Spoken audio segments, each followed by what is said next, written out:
I am run-through video. This is the VirtualSpeech program, professional development program, and we are currently looking at the public speaking module, and we just finished that exercise there. Again, this is being produced within the XRcast Studio on the Penn State Behrend campus. Can't remember if I mentioned that, but yeah, let's just jump right into this meeting presence one. All right, so welcome to the workplace meeting scenario. You'll be presenting a new business idea to team members, answering questions, and assigning action points. Okay, so pretty interesting. Prepare a 5-minute presentation of your new idea outside of the app. Create 3 to 5 presentation slides. I like that this exercise does have a little bit of a context assignment provided, and you are able to load them into the app. So every student would be able to see their slides right there. Their actual slides in this room while looking around. So, very helpful. Start by introducing yourself to everyone in the room. Hold eye contact with each team member and take a deep breath before speaking. Sit with an open body language and avoid crossing any limbs. Okay, all good information. Let me adjust my chair. Okay.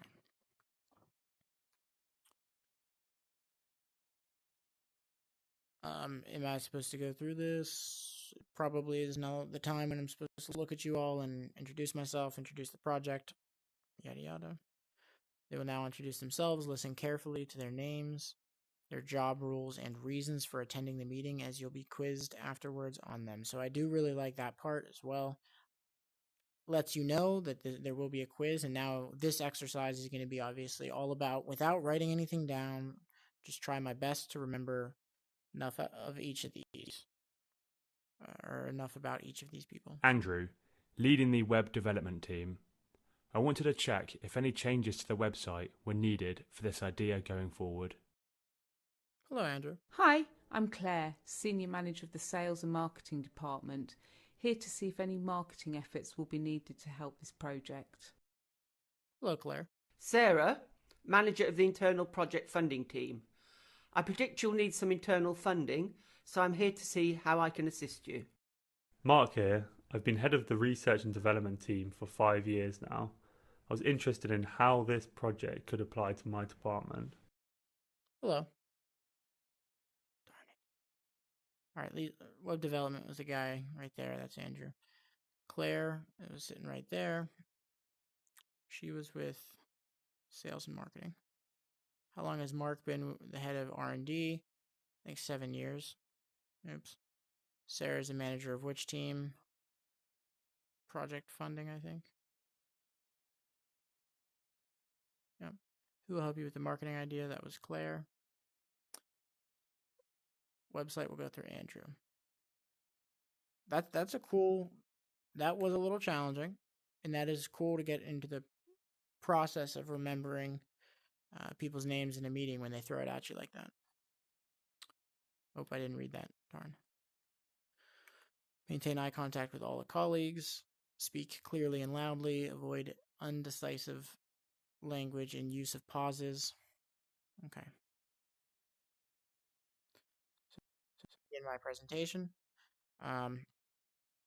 if I were to have uploaded some, then they would be right there right now. If I wanted to, I guess I can load up some of these and click through a couple, make sure that I'm keeping eye contact with everything if I can use their names. As you mentioned, Andrew, this is that piece. Claire, as you were discussing, then clicking through, make sure it did just give me that warning that I have to look towards the right-hand side. But yeah, so I'd go through my slides and then end presentation. It's going to calculate the results. Not sure exactly what it's calculating. Oh, very nice. Okay. So let me back up a little bit. Results overview.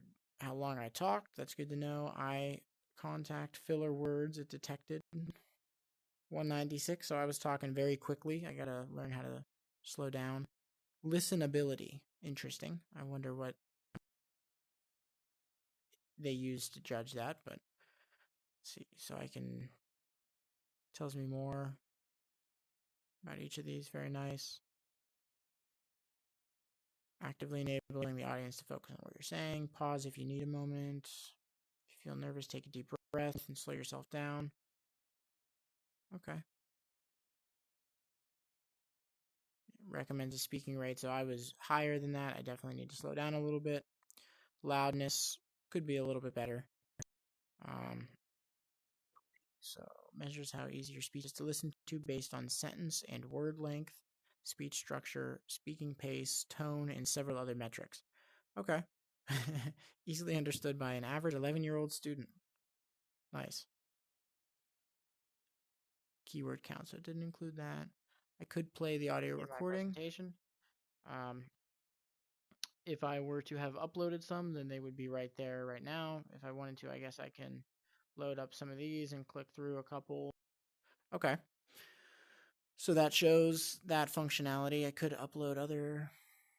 I could save that if I wanted. Let's click save just to see where. Let's rename it. Darn it, I wish they had speech. What is this one called again?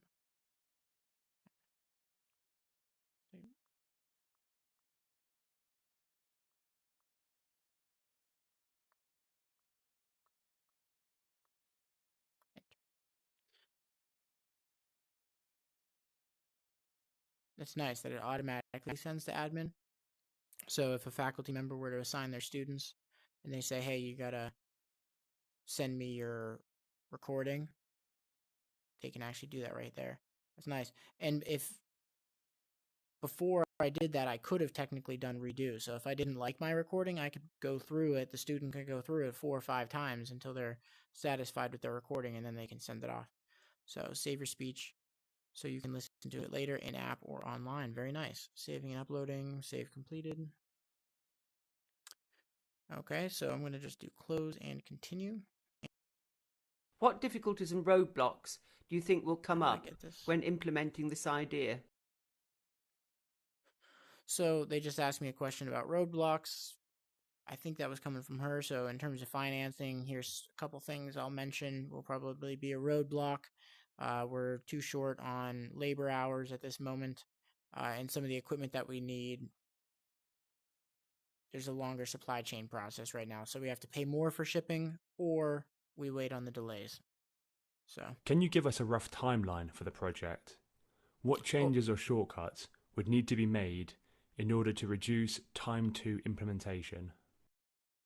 That's a great question. Right now, we're looking about a year out. There are several tasks or task groups that we can cut down on. In the procurement phase, we have to do several layers of product testing before we would do the ordering. So if we can cut down on that, we've estimated that we would save 4 weeks. So that's a start. Also, expediting some of the shipping right now, that would increase the budget by 10%, but we would also get 20% faster on the overall project. So something along those lines. Estimate the budget you'll need to get this idea to proof of concept stage. How big will your team working on this need to be? Will they be working full-time or part-time on it? We're looking at about a handful of us. We have 3 of us currently on board with their department chairs in agreement on this. We're looking for about 5 of us putting half time into this. And within 3 months, we would have a proof of concept that should be completely operational with all the features that we've discussed here today. What are the key benefits for the business if this idea is successful? This particular project lines up with strategic objective number 3 from the organization, which is all about engagement with the community and education institutions. For strategic objective number 6, that objective is about better positioning within medium-sized market cities. And let's say Erie would be one of those. So that's going to be the answer to that question. Will you be leading this project? If so, what qualifies you to lead it? Why shouldn't we choose someone else? Great question.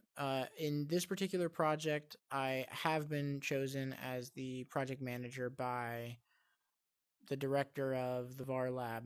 And now the reason for that is because I've got about 3 years of experience in this particular subsection of the field, which is going to be heavily relied upon for the overall deliverables. Why has no one else implemented this idea in our business yet? Maybe it's too hard to do. That is a good question. I think this is just so new. Within the last 3 years is really when this has taken off, and it's become very clear the importance of it with the pandemic. And since the pandemic, even more so, the world has headed towards these types of technologies, referring to immersive technologies. So the reason they haven't been pursued yet, or it hasn't been done to a large scale, is because it hasn't been around for all that long. So we haven't had that opportunity yet. But I believe Behrend is well positioned to pursue these technologies and have a real impact on the field.